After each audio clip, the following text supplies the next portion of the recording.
Welcome to The Debate. This morning, you probably picked up your phone, checked the notification, maybe read an article or bought a coffee. Right. Just a normal morning. Exactly. And you felt intuitively that you made those choices. But what if a mathematical formula calculating your exact behavioral tendencies millions of times a second actually made them for you? It's a slightly terrifying thought. It is. When we walk through a well-designed city, we rarely notice the subtle curvature of the sidewalks or the precise timing of the traffic lights.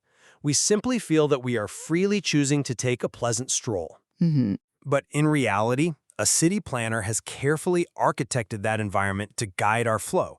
Today, we are discussing a much more complex, entirely invisible architecture. We're looking at the pervasive mechanisms by which AI algorithms learn from our daily behaviors and, well, use that data to shape our future decisions. That city planner analogy is fascinating because it immediately raises the central tension we face today. I mean, when a digital architect is mapping our morning commutes, our late-night scrolling, our keystrokes, and our purchases, we really have to ask ourselves, are we still navigating or are we being driven? Yeah, exactly. As individuals living in this digital landscape, how should we understand our own autonomy when faced with these highly optimized suggested choices? That is the core of it. The central question we are exploring today is this. Do these algorithmic suggestions represent a symbiotic intelligence that acts as sophisticated, beneficial guidance? Or do they constitute an invisible, unethical manipulation of human behavior that fundamentally compromises user autonomy? Right.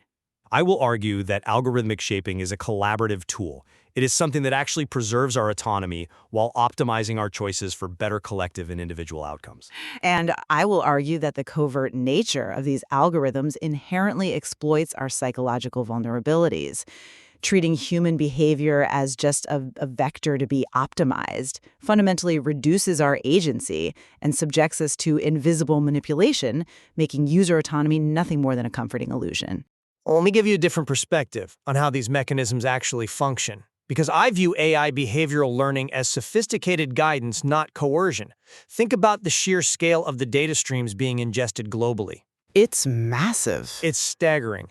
We are talking about everything from how hard you press your screen when typing to geolocation data tracing daily routines from Mexico City to Helsinki. AI uses this to build models that evolve alongside humanity. At its core, it starts with supervised learning paradigms. Okay, but Imagine a chef tasting a soup, right? And constantly adjusting the salt and spices until it's perfect. That's what the algorithm is doing with logistic regression, constantly weighing different features of your habits to serve you better. It isn't trapping you. But the serving you better narrative completely masks the reality of the math. Let me finish the thought with a concrete example, because the intent of the math matters. Look at how Duolingo operates. They use incredibly precise spacing repetitions driven by memory decay models. Right, the forgetting curve. Exactly, the forgetting curve. The system calculates the exact moment a student in rural China is about to forget a new vocabulary word, and it steps in to reinforce it right before that memory fades. That is personalization maximizing retention. Sure, for learning a language, that's helpful. Or look at transportation. Waze crowdsources millions of tiny behavioral deviations to predict and prevent traffic jams in Rome or Rio. And when recommendation engines use matrix factorization, which is essentially a giant matchmaking system, to surface eco-friendly options for a sustainability-minded shopper in Berlin, they are simply minimizing the error between what the user truly wants and what they're shown. But It harnesses collective intelligence to amplify opportunities. The algorithm lays out the optimal path, but the final choice to take it remains entirely up to the user. I come at it from a completely different way. That unseen, invisible mapping is precisely where the profound ethical risk to human autonomy lies. You talk about matchmaking and surfacing, but users are completely unaware of the translation happening in the background. Well, they know the app is recommending things. But they don't know how. Every action a user takes is being compressed into what's called a latent space by autoencoders. Imagine taking the entire complexity of a human being's desires and flattening it into a mathematical barcode. Wow, a mathematical barcode. That sounds nefarious when you say it like that. It is nefarious because then clustery algorithms group those behaviors.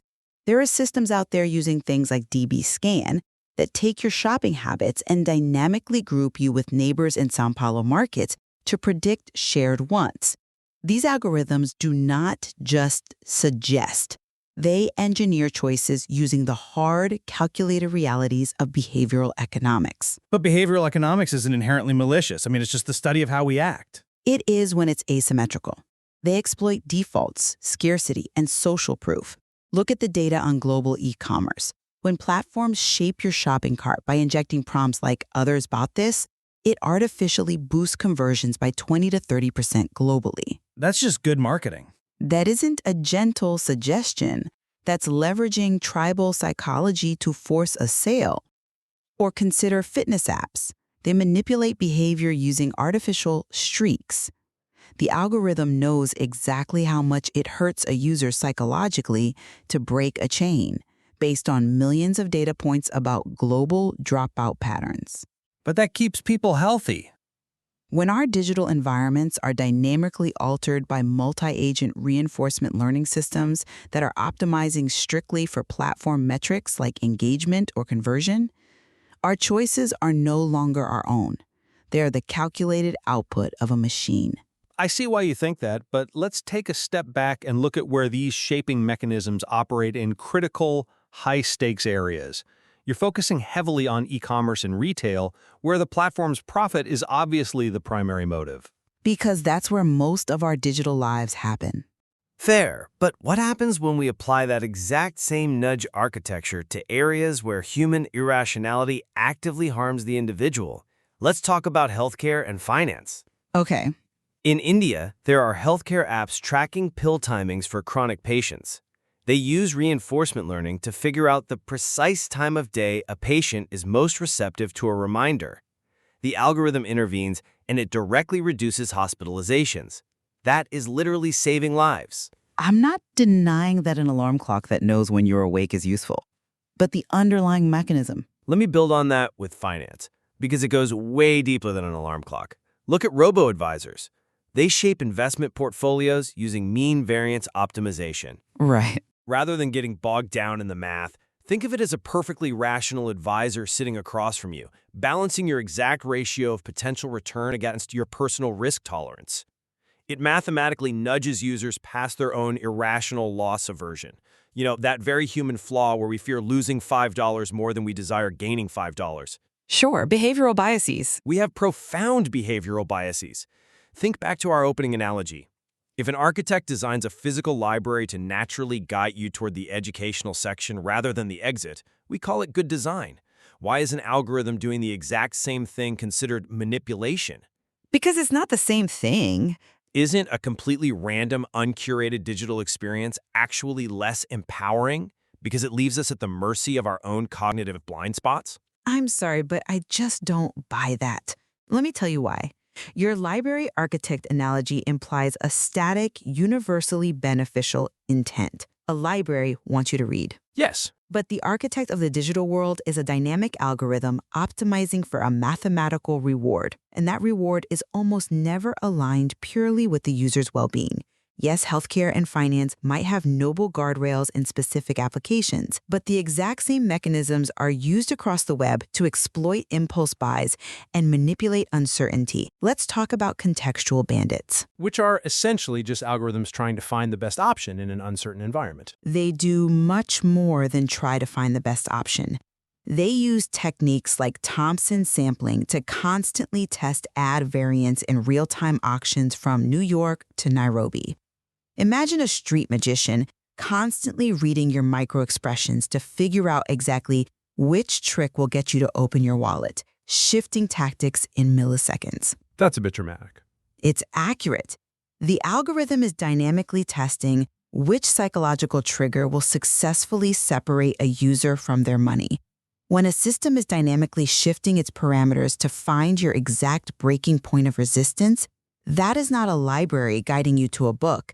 That is an invisible interrogator exploiting your cognitive weaknesses. That's an interesting point, though I would definitely frame it differently. You are assuming the optimization metric is inherently adversarial to the user. Because it usually is. But reinforcement learning relies entirely on feedback loops. Let's take those same algorithms in Nairobi ride-sharing apps, use them to learn optimal pickups from rider feedback.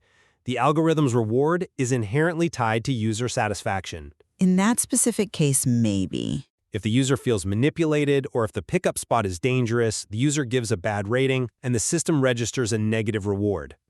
Deep reinforcement learning handles this complexity by having two internal components. One proposes behaviors and the other scores them based on the feedback. It is a dialogue between the user's desires and the machine's capabilities. But you have to admit, it is an incredibly asymmetrical dialogue. One participant has the computational power to simulate millions of scenarios a second, and the other participant is a tired human just looking at a screen after a long day of work. I mean, we're not totally helpless. Which brings us to the core issue of how these systems achieve such effective guidance, continuous, invisible tracking. And this raises massive ethical demands around consent and surveillance. Deep reinforcement learning and clustering algorithms segment users silently. Look at Gaussian mixture models. Which is standard statistical clustering. Yes, in plain terms, it's a mathematical way of invisibly grouping populations. It decides entirely in the background who sees the luxury hotel options and who sees the budget flights based on hidden probabilities. We don't consent to this segmentation. We consent to the terms of service when we use the platforms. Oh, come on, a legal checkbox is not informed consent to psychological profiling. Furthermore, consider how social media platforms use proximal policy optimization, or PPO, to prioritize engaging content and extend your session length. Right, reinforcement learning from human feedback. Exactly. They use mathematical limiters to prevent drastic shifts in the content feed. Why? Because if the feed changes too quickly, the user might wake up, realize they are in an echo chamber, and close the app. It's like slowly boiling a frog. The algorithm silently adjusts the walls of their reality to keep them engaged without triggering their awareness. The user believes they are freely exploring information while the machine is carefully curating their worldview. Okay, I concede that the surveillance aspect of centralized data collection has historically been problematic, but the technology is rapidly evolving to solve the exact privacy problem you're describing. Privacy and consent are increasingly being engineered into the architecture itself through things like federated learning. Computing locally? Yes, this is a massive structural safeguard. In federated learning, the computation happens locally on your device. Your fitness habits, your location data, your typing styles, they are analyzed right there on your phone. Your phone computes how to improve the algorithm and only sends that tiny mathematical update to the central server, without ever uploading your raw personal data. Right, sending the gradients. Exactly. This is becoming the standard, especially in privacy-strict regions like Europe. And we also have Edge AI on smartphones that learns your autocorrect habits entirely privately. The system is capable of learning how to better serve the collective without running a surveillance state on the individual. The global model learns the underlying structure of human behavior, the general shape of our needs, without violating personal privacy. That is a clever technical solution to data theft. I will definitely grant you that. It is. But you are confusing data privacy with psychological autonomy. Even if the data processing is localized on my phone, the output, the nudge itself, is still designed to bypass my conscious deliberation. That is a crucial distinction. We know that overt shaping causes what psychologists call reactance. Meaning people push back. Exactly. When people realize they are being pushed, they dig their heels in and push back. Algorithms know this, so they adapt. They use subtle gamification because they know transparency breaks the spell. I wouldn't call a friendly streak on a language app deception. If the system is intentionally adopting subtle gamification specifically to avoid triggering your psychological reactance, isn't it intentionally deceiving the user to maintain the illusion of control? Privacy of data does not equal autonomy of choice. Well, If my phone privately computes how best to addict me to a feed, the fact that the computation stayed on my device is cold comfort. The invisible manipulation is still happening. I'm not convinced by that line of reasoning because you're treating the user as entirely helpless, which ignores the vast array of safeguards and the ongoing evolution of human agency in this space. We are not just passive victims of these systems. I wouldn't say victims, but regulations and technology are adapting in real time. Look at the EU AI Act, which specifically tiers these shaping algorithms by risk and mandates disclosures when users are interacting with high-risk systems. Beyond regulation, we are seeing the rise of countershaping. Countershaping? You mean giving users more settings to dig through? It's much more robust than that. It empowers users through algorithmic controls that override nudges. It allows users to run their own A/B tests to reveal how a platform is trying to influence them. We are also looking at the future of neurosymbolic AI.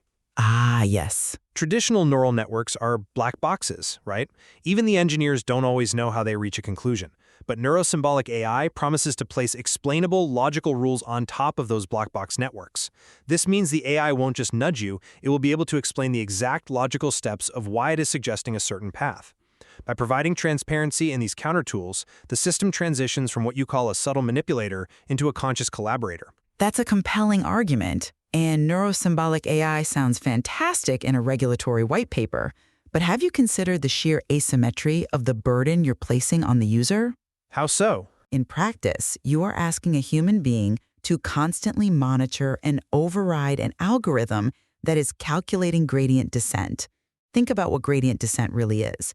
Imagine a machine blindfolded on a mountain, testing millions of tiny steps in every direction to find the absolute fastest way to the bottom.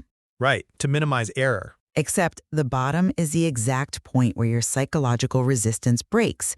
It is updating its parameters billions of times a second. But the user doesn't have to fight the math directly, the counter-shaping tools do that for them. Even so, these algorithms suffer from concept drift, meaning human behavior changes, so the AI continually retrains itself in real time to catch up.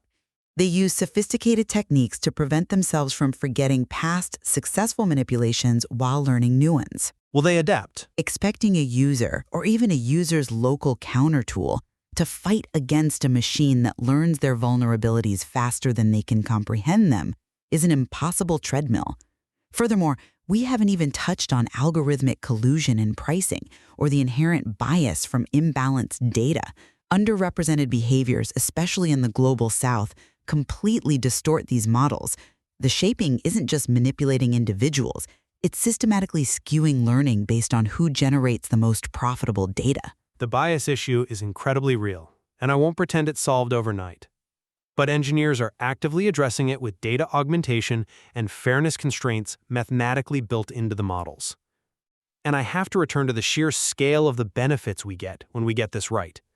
When AI shaping works, it orchestrates miracles of modern logistics and social good that human minds simply cannot manage alone. I don't deny the logistical miracles. Optimizing a power grid is phenomenal. Exactly. Agricultural AI shapes planting and crop rotations based on massive climate and behavioral models, directly impacting food security in Ethiopian farms. Energy grids in Japan adapt dynamically to peak human behaviors, efficiently shifting to renewables when needed.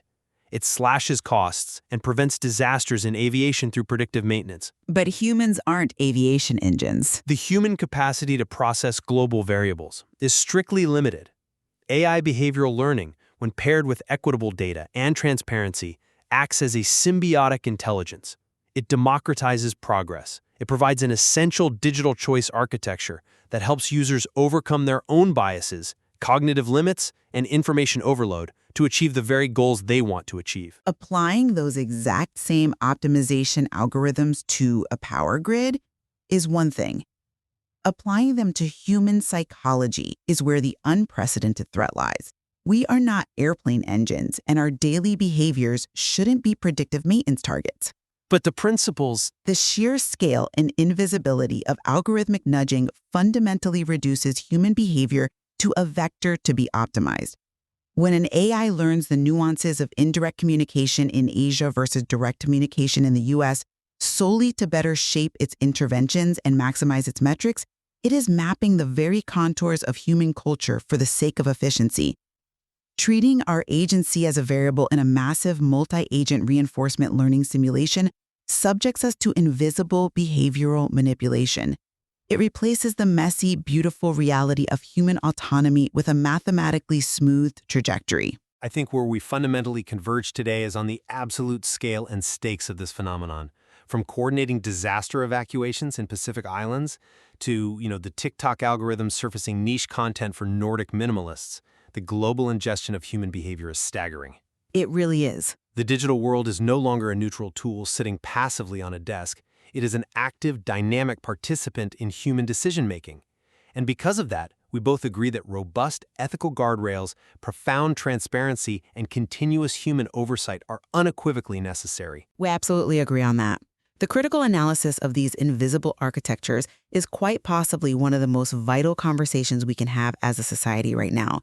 And as we look toward even more complex futures, like quantum machine learning promising exponential leaps in behavioral modeling, or multimodal systems that fuse vision, audio, and text to understand our behaviors holistically, the capability of these systems will only grow.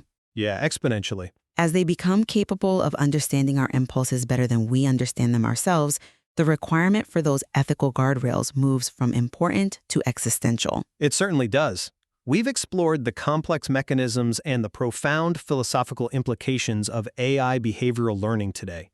We want to leave you, our listeners, with a final thought to consider as you go about the rest of your day. Think back to that city planner we mentioned at the start. The next time an app suggests a faster route home, seamlessly cues up the perfect song just as your mood shifts, or highlights a purchase you didn't even know you wanted, take a moment to look at the invisible roads you're walking on and ask yourself, who is actually making the choice? Thank you for joining us. Until next time.